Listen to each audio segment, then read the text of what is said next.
Şu günler Mary vilayetindäki hususy dukanlarda gutusy däneläp satylýan ardan çilimler peýda boldy. Bu çilimin kimler tarapyndan hususy söwda goýberilýändigi belli däl. Ýöne ykdysady kynçylyklar sebäpli gurupdan düşen ilatyň arasynda oňa bolan talap uly. Bu barada Azatlyk radiosynyň habarçysy Tebitden maglumat berýär. Onuň sözlerine görä hususy dukanlarda bu çilimleriň bir dänesi 3 manatdan satylýar. Bu beýleki çilimlerden 1-1,5 manat ardan bolup, galan çilimler 4-4,5 manat bahalanýar. Bu çilimde näçe aljak diýseň bar, emma daşynyň gawy ýok. Sary tegmilli bu çilim elinden ýere gaçsa ýyrtylyp kagydy bölünýär. Ol suwuň içinde goýulyp, soň guradylyp satylýany meňdeýär ýa-da üstünden suw geçen bolmaly diýip çaklanylýar diýip marly çilimkeşleriň biri anonimlik şertinde 19 noýabrda habarçymyza gurrun berdi. Habarçymyzyň maglumatyna görä ilat arasynda bu çilimiň hili we nähili şertlerde öndürilendiği babatynda şüpheler bolsa-da ykdysady kynçylyklar sebäpli gurupdan düşen ilatyň arasynda oňa bolan talap az däl. Halkyň ýagdaýy bolman 4-4,5 manat berenimden diýip 3 manatlyk çilimi alýan adamlar kän.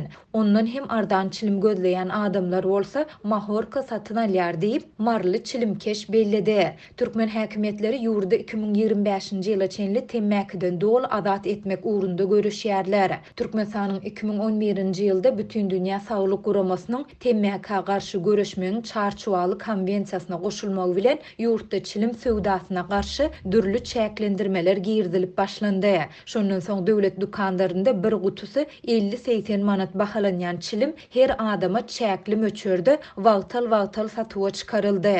Bu bolsa hususy dukanlarda temmäke önümleriniň bahasynyň 250 manada çenli ýokarlanmagyna getirdi. Ýurtda çilim gyçylygynyň we gymmatçylygynyň ýeti duýulyp başlanmagy bilen adamlaryň mahorka, temmäke ýa-da dürli ösümlikleriň ýapraklaryny guradyp çekip başlandyklary, dukanlarda türkmen çilimi adlandyrylýan ýasama temmäke önümleriniň hem peýda bolandygy barada köp sanly maglumatlar gowuşýar. Öňler polisiýa işgärleri döwlet dukanlarynda arzan narhdan satylan çilimi alyp üstünden peýdasyny görmek üçin 5-10 manat gadanmakçy bolan adamlary idarlap ellerinden çilimlerini alýardy. Olara jerime salynýardy. Ýöne häzir hususy dukanlara aýlanyp bu çilimi açaçan satywa hüdürleýän adamlara garşy hiç hili çäre görülmeýär. Gaýta olary satywa hüdürleýän adamlar meniň telefon belgimi alyp gal, bir zat bolsa maňa jaň etdi ýerler diýip marly hususy dukan eýeleriniň biri anonimlik şertinde 19 noýabrda habarçymyza beren maglumatynda aýtdy.